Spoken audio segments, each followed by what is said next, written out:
తాకట్లో ఉన్న మీ బంగారాన్ని విడిపించి ఆ రోజు ఆన్లైన్ రేటుకి కొంటాం. Sharma gold company. నమస్కారం, వెల్కమ్ టు సుమన్ టీవీ. నేను గీతాంజలి. జూన్ 21వ తారీఖున బహుళ ఏకాదశి అండి. ఈ ఏకాదశి చాలా ప్రత్యేకం అంటారు. ప్రత్యేకించి అనారోగ్యాలతో ఉన్న వాళ్ళకి చక్కటి ఫలితాలను అందిస్తుంది, ఆ అనారోగ్యాల నుంచి బయటపడేస్తుంది అని చెబుతూ ఉంటారు. అసలు ఏమిటి ఇంకా ప్రత్యేకత, ఎలాంటి నియమాలు పాటించాలి తెలుసుకుందాం. వివరించేందుకు ప్రస్తుతం మనతో పాటు ఉన్నారు ప్రముఖ జ్యోతిష్యులు బ్రహ్మశ్రీ నందిభట్ల శ్రీహరి శర్మ గురుగారు. వారితో మాట్లాడదాం. గురుగారు నమస్కారం అండి. వాగర్థావివ సంపృక్తౌ వాగర్థ ప్రతిపత్తయే జగతః పితరౌ వందే పార్వతీ పరమేశ్వరౌ. ఆదిత్యాయ చ సోమాయ మంగళాయ బుధాయ చ గురుశుక్ర శనిభ్యశ్చ రాహవే కేతవే నమః. శృంగేరి జగద్గురు పీఠాధిపతులకి, కంచి పీఠాధిపతులకి నమస్కారములు తెలియజేసుకుంటూ కార్యక్రమాన్ని ప్రారంభిద్దాం. ప్రతి మాసంలో వచ్చే 2 ఏకాదశులు చాలా ప్రత్యేకంగా చెబుతూ ఉంటాం. అయితే ఈ జ్యేష్ఠ మాసంలో వచ్చే ఈ బహుళ ఏకాదశి విశిష్టత తెలియచేయండి గురుగారు. ముందుగా మనకు ఈ ఏకాదశుల గురించి బహుళ ప్రాచుర్యంలోకి వచ్చింది మాత్రం ఈ యుధిష్ఠిర కృష్ణ సంవాదం. అంటే ధర్మరాజు కృష్ణుడి యొక్క సంవాదం. ఎందుకంటే ఈ వనవాసానికి వెళ్ళిన తర్వాతనమ్మా సమయం ఏది ప్రజాపాలన ఉండదు, వృధా సమయంగా ఉంటుంది, ఖాళీ సమయం ఎక్కువగా ఉంటుంది. కాబట్టి ఈ పాండవులు ఎక్కువగా ఏం చేశారంటే ధర్మ ఆచరణ ఏంటి, ఏమేం రోజులు మహత్యం, ఏమేంటివి గొప్పవి అని కృష్ణుడు వచ్చినప్పుడల్లా ఆ సమస్యలన్నీ కూడాను అడగడం, ఆ సమస్యలకి పరిష్కారం, ఆ జ్ఞానము, ధర్మ జ్ఞానం అనేటువంటిది చేశాడు ధర్మరాజు. మనకు అక్కడి నుంచి తెలుసు. అందులోనే భాగంగా కృష్ణుని అడుగుతాడు పాండురాజు సంబంధించినటువంటి ధర్మరాజు.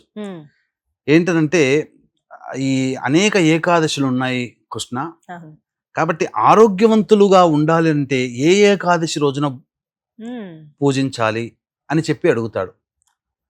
మనకు ఈ చెప్పినటువంటిది జ్యేష్ఠ శుద్ధ ఏకాదశి గురించి ఏమో నిర్జల ఏకాదశి.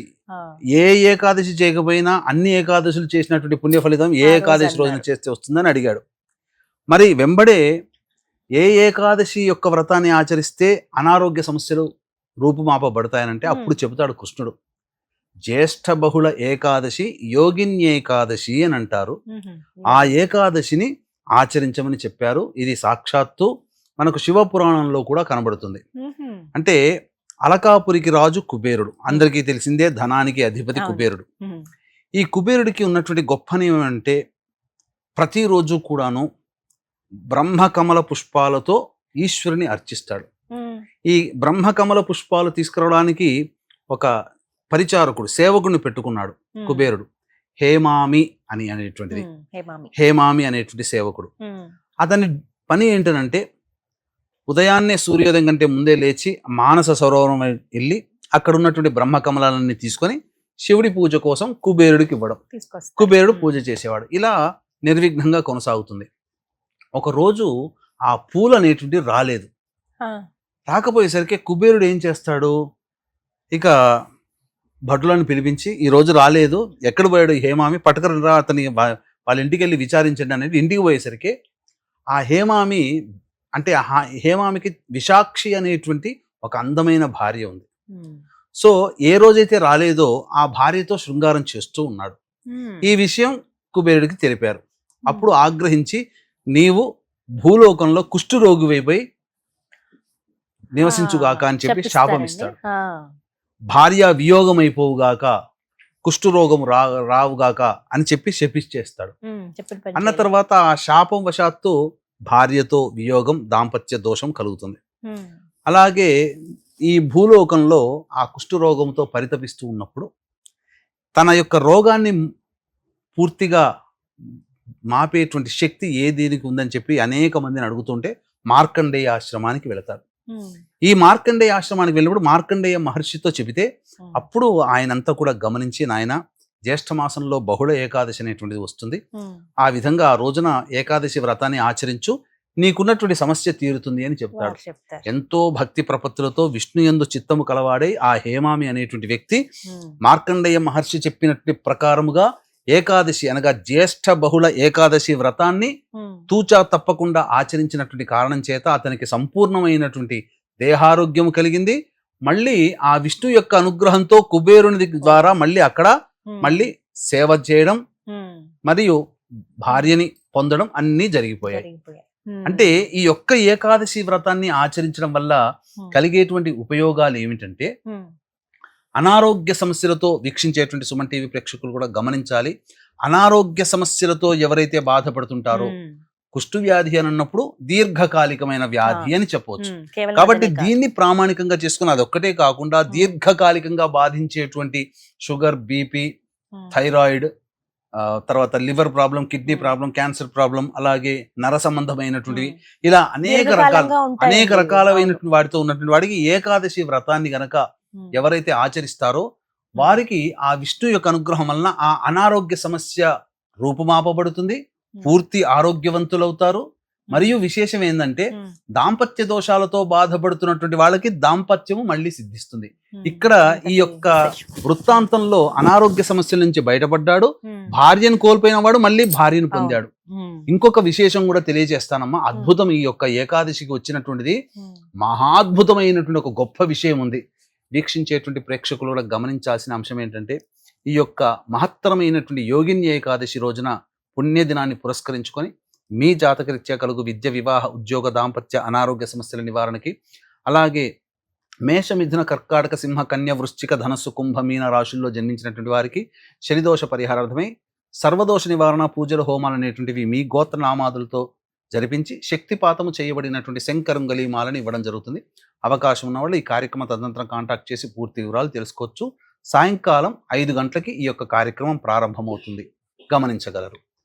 ఇక దీనికి ఉన్నటువంటి గొప్ప మహత్యం అని చెప్పాను కదమ్మా.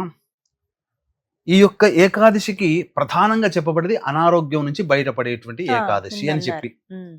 మరి ఈ రోజు ఉన్నటువంటి నక్షత్రం ఏంటంటే అశ్విని నక్షత్రం.